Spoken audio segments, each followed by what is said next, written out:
공무원 조직에서도 심각한 직장 내 갑질, 신고는 제대로 이뤄지고 있을까요? 불이익 같은 2차 피해 우려 때문에 신고는 거의 없고 그나마 몇 안 되는 신고도 제대로 처리되지 않고 있습니다. 이어서 이지현 기자입니다. 지난해 전라북도는 전북을 인권 도시로 만들기 위해 노력하고 있다고 밝힙니다. 그동안 조례도 만들었고 또 인권도 구축을 하는데 나름대로 노력을 해왔습니다. 앞서가는 도가 되지 않을까. 실상은 어떨까? 부서 중간 간부로부터 인격 비하 발언에 시달려온 전라북도 공무원 B씨. 하지만 갑질 신고는 하지 않았습니다. 관계가 누가 봐도 내가 했다는 게 인정돼서 그 사람이 되게 실질적으로 감치를 찾고 있을 거예요. 직장 내 갑질 신고 처리 센터를 운영하는 전라북도 감사관실에 지난해 접수된 신고는 채 5건이 되지 않습니다. 익명으로 실시한 설문에서 지난해에만 200여 명이 피해를 당했다고 답한 것과 비교하면 차이가 큽니다.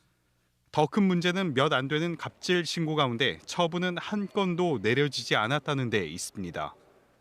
가해자라고 생각하는 사람과 피해자라고 생각하는 사람의 입장의 차이가 좀 있었던 것 같고요. 이런 상황을 반영하듯 갑질 피해에 어떻게 대응하냐는 설문에 피해자의 90% 가까이가 그냥 참는다고 답했습니다. 불이익 같은 2차 피해 우려가 가장 컸고 피해 구제를 기대하기 어렵다는 응답도 많았는데 사실상 감사관실 갑질 신고 시스템이 제대로 작동하지 않고 있다는 겁니다.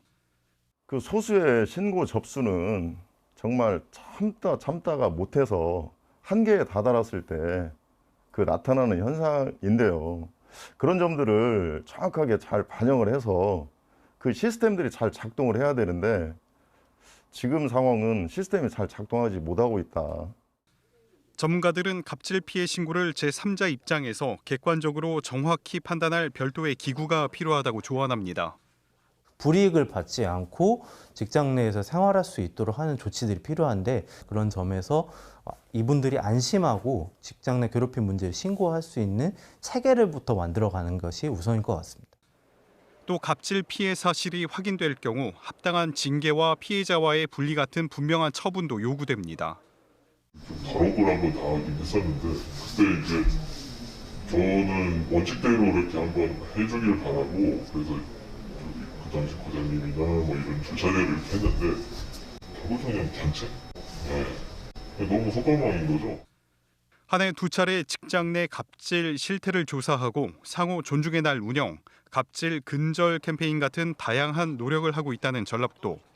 하지만 정작 감사관실을 통해 들어온 신고도 제대로 처리하지 않으면서 보여주기식 행정에 그친다는 비판을 피하기 어려워 보입니다. 우리 헌법 32조 3항은 노동 조건은 인간의 존엄성을 보장하도록 되어 있다라고 규정하고 있습니다.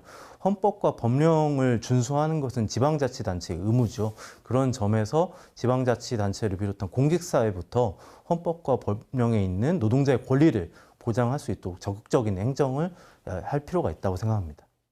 KBS 뉴스 이재현입니다.